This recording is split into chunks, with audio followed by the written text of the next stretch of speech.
আসসালামু আলাইকুম। আমার চ্যানেল আপনাদের সকলকে স্বাগত।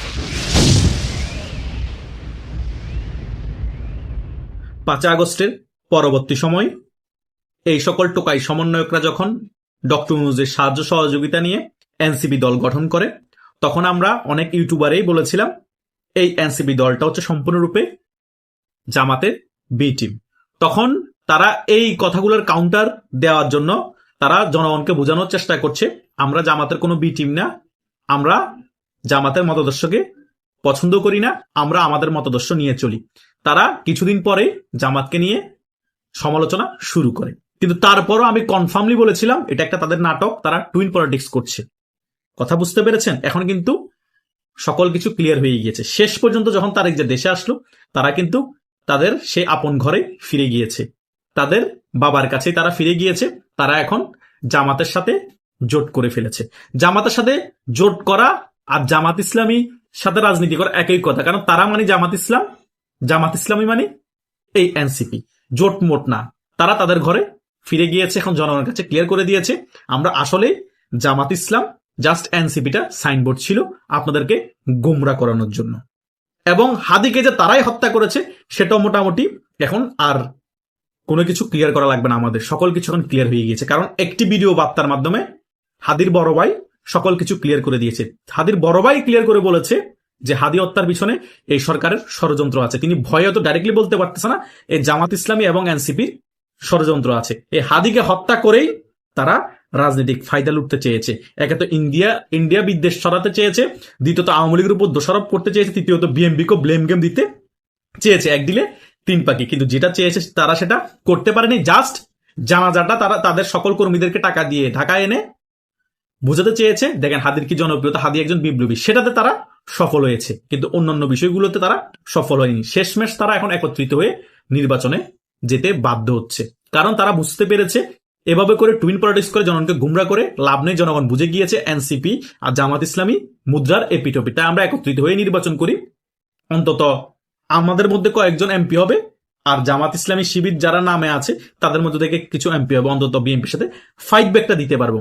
কিন্তু হাসনাত আব্দুল্লাহ মধ্যখান দিয়ে রিক্সে পড়ে গিয়েছে, কারণ এই হাদির মতো যারাই লাইমলাইটে চলে আসে, হাসনাত আব্দুল্লাহ এবং সারিজ সালাম নাহিদ ইসলাম ওরাও কিন্তু লাইমলাইটে আছে, তারাও কিন্তু ইন্ডিয়া বিদ্বেষ ছড়াচ্ছে। সেও কিন্তু বারবার এখন বক্তব্যের মধ্যে মরার কথা বলছে, তাকে মেরে ফেলবে, তাকে হত্যা করার প্ল্যানিং করছে, তাকে থ্রেট দিচ্ছে। তার মানে কি হাদিকে যেভাবে একটি ব্রেন ওয়াশ করে সে যাতে মারা যায় বা তাকে মেরে ফেলা হবে এটা আগামভাবে জানিয়ে দিয়েছিল, জামাত ইসলাম তৈরি করেছিল জীবনটাকে বিলিয়ে দেওয়ার জন্য, সেভাবে কি এখন হাসনাত আব্দুল্লাহকে তৈরি করা হচ্ছে? হাসনাত আব্দুল্লাহ কি ওভাবে মারা যাবে? যদি ওভাবে মারা যায় তাহলে হাসনাত আব্দুল্লাহ তারা গানম্যান কেন নিয়েছে? আচ্ছা, অন্যরা গানম্যান নিয়েছে, হাসনাত আব্দুল্লাহ গানম্যান নেওয়ার দরকার কি ছিল? দলের জন্য যদি বলিয়ে দিতে হতো, জামাতের জন্য যদি বলিয়ে দিতে হতো। ভাই, জামাত ইসলাম হচ্ছে যে পাত্রে খায় সে পাত্রে ছিদ্র করে ফেলে। জামাত ইসলামী যাকে তৈরি করে তার রাজনীতি ফায়দা হাসিলের জন্য তাকে আবার মেরেও ফেলতে পারে।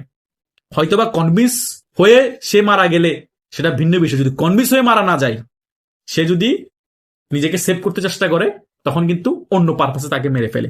এই হাদি হয়তোবা কনভিন্স হয়ে তার জীবনটা দিয়ে দিয়েছে আগে থেকে, 1 মাস আগে থেকেই সে যে মারা যাবে তাকে থ্রেট দিচ্ছে, এগুলো তৈরি করে নিয়েছে। জামাত ইসলামী যেভাবে তাকে দিক নির্দেশনা দিয়েছে, সে বিভিন্ন মিডিয়াতে এসে ওইভাবে কথা বলেছে, তার সন্তানকে দেখার কথা বলেছে, মানে তার জীবনটা স্যাক্রিফাইস করেছে। এটা একটা জামাত ইসলামের রাজনৈতিক রিচুয়াল, যেটা এখন হাসনাত আব্দুল্লাহর সাথে করার চেষ্টা করা হচ্ছে হয়তো। সে কারণে হাসনাত আব্দুল্লাহ হাদি যেগুলো যেগুলো করেছে মরার আগে সেগুলো করছে, কিন্তু শেষে কি জীবন বিলিয়ে দিবে হাসনাত আব্দুল্লাহ, নাকি অন্যভাবে জামাত ইসলামী জীবনটাকে নিয়ে নেওয়ার চেষ্টা করবে? এই হচ্ছে যে বাস্তবতা। এখন হাসনাতকে নিয়েই আমার ভয় হচ্ছে, কারণ আমার ভয় হওয়ার কারণ হচ্ছে হাসনাত আব্দুল্লাহকে হয়তোবা হাদির মতো একটা খেলা খেলে দিতে পারে জামাত ইসলামী। আর যদি সে নিজে স্বেচ্ছায় বলি হয়ে যায়, নিজে নিজে দিয়ে ফেলে তার বলি অন্যান্য রাজনৈতিক পারপাসের কারণে, সেটা ভিন্ন বিষয়। হয়তোবা হাসনাতকে যদি বলি দিয়ে দিতে পারে, হাদির থেকেও বেশি গরম হয়ে যাবে বাংলাদেশ নির্বাচন, সম্পূর্ণরূপে বানচাল হয়ে যাবে, তছনছ হয়ে যাবে। তারেক জিয়া আসিও কোনো লাভ হবে না। হয়তোবা সেদিকে যদি খেয়াল নেই বা সেদিকে যদি ব্যাপারগুলো ডাইভার্ট করে জামাত ইসলামী করতে পারে, কারণ জামাত ইসলামী মেন্টালিটি নোংরা রাজনীতি। তারা যতই সাংগঠনিক হোক, কিন্তু তারা ক্ষমতায় যাওয়ার জন্য সকল কিছু করতে প্রস্তুত। কারণ দেখেন না, কিছুদিন আগে হিন্দু ধর্মের একজনকে নমিনেশন দিয়েছে, তারা বলে ইসলামিক দল, এখন হিন্দুদেরকেও তারা নমিনেশন দেয়, তারা বলে ইসলামিক দল, তারা আবার পূজাতে গিয়ে পূজা আর রোজা এক এই সকল বক্তব্য দেয়, আবার তারা বিভিন্ন ধরনের শিরকও করে, তারা জান্নাত দিয়ে দিচ্ছে, বলে যে জান্নাতে একটা মাত্র প্রতীক থাকবে, দাড়িপাল্লা ভোট দিলে আপনারা জান্নাতে চলে যাবেন। আরে ভাই, সারা জীবন করবা আকাম, সারা জীবন করবা দর্শন, সারা জীবন মুক্তিযুদ্ধের বিরুদ্ধে কথা বলবা এবং মুক্তিযোদ্ধাদেরকে হত্যা করার জন্য পাখানাদের বাহিনীদেরকে তোমরা সাহায্য করবা, দর্শনের জন্য সাহায্য করবা, দর্শন করবা, সারাদিন মিথ্যা কথা বলবো, মুনাফিকি করবা, দাড়িপাল্লা ভোট দিবে, তখনই সে জান্নাতে চলে যাবে। এসব ফালতুমি কথা একমাত্র জামাত ইসলামী বলতে পারে, এবং এই জামাত ইসলামী তাদের দলের কর্মীদেরকে এভাবে বলে দিতে পারে, আর বলিতে রাজি না হলেও সিস্টেমেটিক ভাবে মেরে ফেলতে পারে। এই যে হাসনাত আব্দুল্লাহ, সে যে কনফার্মলি একজন ছাত্র শিবিরের সক্রিয় কর্মী, গুপ্ত শিবির, এটা আমি আগে থেকেই জানতাম। তার কথার টিউন, তার বাচন ভঙ্গি, সকল কিছু এমন। সাদিস আলম হচ্ছে নাহিদ ইসলামের মধ্যে একটু ভিন্নতা আছে, কিন্তু সেও জামাত ইসলামের মতো আদর্শ মনের ভিতর লালন পালন করে। এখন কিন্তু সকল কিছু তারা ক্লিয়ার করে দিয়েছে, এটাই হচ্ছে রিয়েলিটি। তাই জনগণকে এতদিন গুমরা করার কোনো প্রয়োজন ছিল না। তাই হাসনাত আব্দুল্লাহর জন্য কিন্তু একটা ভয়ঙ্কর বার্তা আসছে, কারণ ওই ওসমান হাদির বড় ভাইয়ের ভিডিও বার্তাটাই কিন্তু হাসনাত আব্দুল্লাহর জন্য ভয়ঙ্কর বার্তা। কারণ হাসনাত আব্দুল্লাহ যদি না জেনে থাকে যে তাকে খেলে দেওয়ার জন্য জামাত ইসলামী লোকরাই বসে আছে, আর হাসনাত আব্দুল্লাহ যদি নিজের ইচ্ছে বলে দেয়, সেটা ভিন্ন বিষয়। যদি না জেনে থাকে, এখন থেকে অ্যালার্ট হয়ে যান। আপনার শত্রু আওয়ামী লীগের থেকেও, আপনার শত্রু ইন্ডিয়ার রয়ের থেকেও জামাত ইসলামী হচ্ছে মেইন শত্রু। এই মলম হাসনাত যে ঘরের ভিতর এখন লুকিয়ে আছে, সেই ঘরের ভিতর তার বন্ধুই তাকে মারার জন্য বসে আছে। তাই আপনি আপনার বন্ধুর দিকে লক্ষ্য করুন যে আপনার বন্ধুকে সত্যি আপনাকে মেরে ফেলতে চাচ্ছে কিনা। আপনার গানম্যানকে বলুন যে কোনোভাবে জামাত ইসলামী বা ছাত্র শিবিরের কোনো লোক আশেপাশে ঘুরঘুর করলে আপনি ওইদিকে নজর দিবেন। এটা একদম 100% করে 100% বলতেছি, শুধু হাসনাত আব্দুল্লাহর জন্য না, এনসিপির যত নেতা আছে শীর্ষ পর্যায়ে তাদের সকলের জন্য বলতেছি। ছাত্র শিবিরের যে কোনো অ্যাক্টিভ কর্মী আপনাদেরকে যে কোনো সময় খেলে দেওয়ার সম্ভাবনা খুবই বেশি, কারণ তারা এটা ছাড়া আর কোনো ওয়ে নাই। হাদিকে দিয়ে যেটা করতে চেয়েছে সেটা তারা করতে পারে নাই, এখন হয়তো আপনাদেরকে যে কোনো একজনকে দিয়ে সেই খেলাটা করতে যাচ্ছে। হয়তো বা পেটনা লাহিত টার্গেট হতে পারে, মলম হাসনা তো টার্গেট হতে পারে, মলম হাসনা টার্গেট হওয়ার সম্ভাবনা বেশি, কারণ সে এখন বেশি বক বক করতেছে। এই সার্ভিস আলমও টার্গেট হতে পারে, যে কোনো কেউ টার্গেট হতে পারে। অলরেডি এনসিপি থেকে বিভিন্ন জন ফাঁসিতে মরে গিয়ে বিভিন্ন জন পদত্যাগ করে করে এনসিপি ছোট হয়ে আসছে, সেটা আমরা বুঝতে পারতেছি। এখন হয়তো বা জামাত ইসলাম আরেকজনকে মেরে আরো ছোট করে দিবে। এটাই জামাত ইসলামীর রাজনীতি রে ভাই।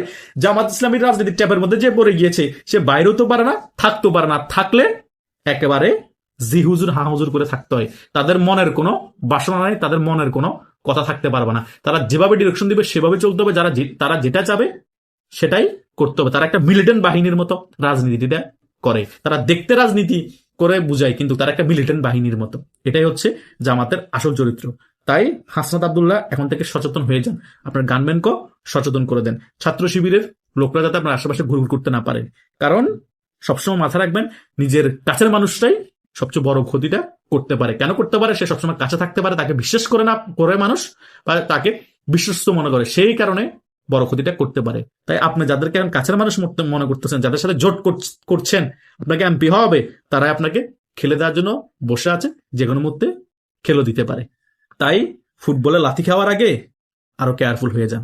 এটা আমার ব্যক্তিগত অভিমত, আপনার চিন্তাধারা অন্যরকমও থাকতে পারে। তাই যারা আমার ভিডিওটি দেখেছেন তাদেরও যদি কোনো মতামত থাকে কমেন্ট করে জানাতে পারেন। ধন্যবাদ সকলকে।